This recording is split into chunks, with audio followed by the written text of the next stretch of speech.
Anytime a moment like this happens in anime, I can only ever go back to my boy Roy Mustang and say it's a terrible day for Rain. For the past handful of episodes, even look at last week's thumbnail, the death flags were definitely intensifying, but it wasn't necessarily this episode to me that something would happen, because really, exploring and exploiting the secrets of Symphonica, of course, that's gonna paint a target on Lenny's back. They kick the episode off, and death flags are there for him. But it just doesn't feel like this would be the episode. To me, typically, this would happen the second to last episode that would then fuel Takt in his rage to go after the main man behind it, apparently the person also responsible for the Boston tragedy, and then at that point, you would maybe kill them off too, or succeed. But by doing it here, not only do you have a handful more episodes left to explore that ending, you also really get time to let Lenny and Titan just steal the show this week. As much as I like the action and the emotional moments towards Takt as well as Destiny, you can't deny, Lenny stole the show and Titan was right there behind him, just making sure that she didn't fall down until her maestro did as well. This episode, I think, it really explains, a lot of Lenny's behavior, because there's definitely been some mystery of why he hasn't been exploring certain things, but there's also been, a connection towards Takt that, unless they wanted to just be anime with it and say, oh, he's just a flirtatious guy who's very positive and he just likes Takt because that's just how anime rolls.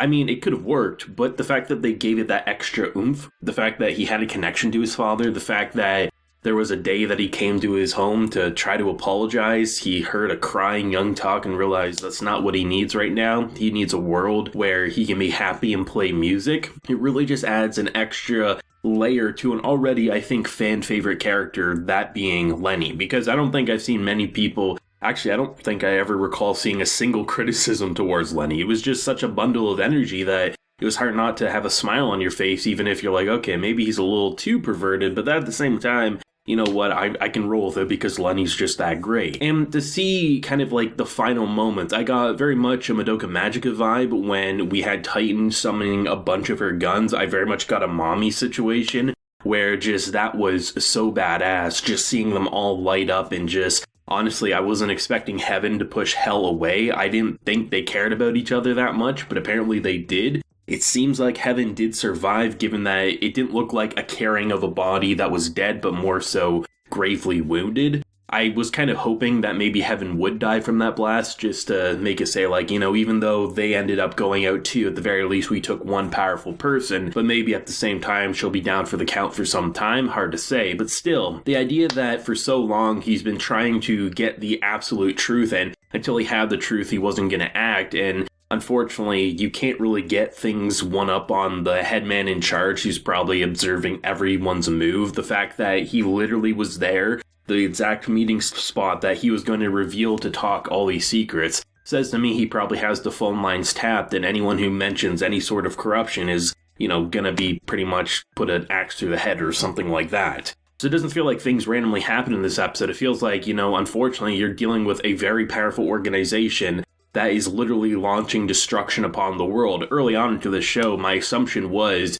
if you have a threat that only a select amount of characters could deal with, then ultimately you're probably going to be very profitable because, literally, you're the only one who can deal with it. The world would give you everything. You could probably rule the world. So it's either they're going to commit to something like that, or they're going to commit to something kind of like that mixed with just someone who thinks that, we need to Thanos the world and only a select amount of people can be around so that the world in general can thrive and we don't drain its resources and things like that. Either way, I think they can commit to either one of those and have it feel satisfying as to why things happen beyond just having him just say, I'm an evil bastard, because so far there definitely seems to be more than just that in Sagan's head. But I guess time will tell, right? In terms of the action, it was great. I wasn't expecting as many almost catastrophic nuclear bomb blasts as we got. There was one with our Central 2 here, which, Takt was, I honestly thought at one moment, I was like, maybe they're just baiting us with Lenny and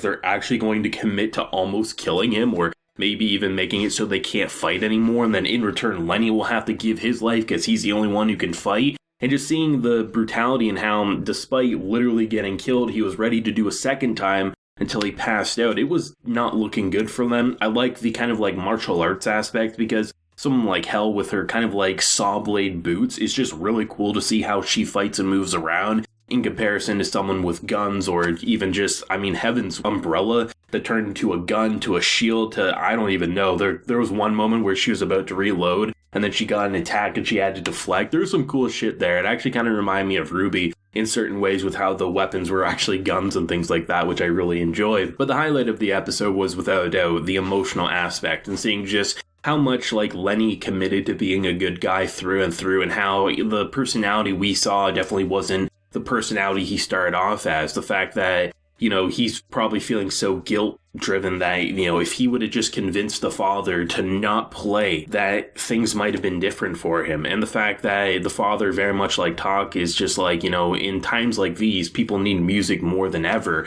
And the ending sequence where you have him just sort of fading out as Takt and him are talking about how they're going to play the song together or they're going to be a part of the song together. And then the credits play and you see them playing in like this fantasy dream as then he parts ways with the dad as just, you know, the instruments left in the frame.